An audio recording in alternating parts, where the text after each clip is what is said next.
السلام علیکم ورحمت الله وبرکاته. درنوسانو په دې هیله جوړ روغ او د صحت په جمع کې باندې غښتي وای. زه زاهد الکوزی ما دا ټکنالوژي زده کړې یوټیوب چینل او فیسبوک پاڼه ده. قدرمنو دوستانو په دغه چینل او فیسبوک پاڼه کې موږ همیش کوشش کوو تاسو لپاره په زړه پورې او نوي تخنیکونه در وښایو.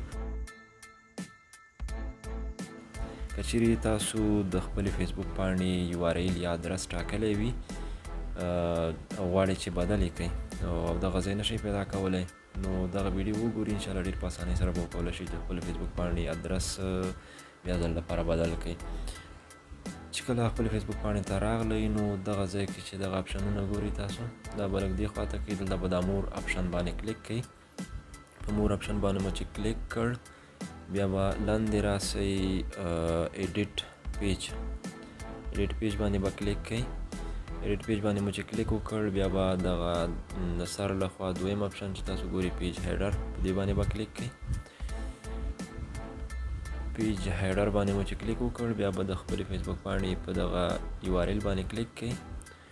په URL مو چې کلیک وکړ دا دی د URL د بدلېدلو ځای موږ ته راغی. اوس کولی شو URL یې بدل کړو.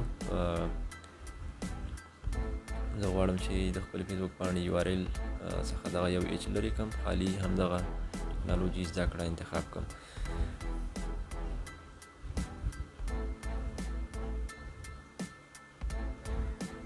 دا دی زما URL بدل شو.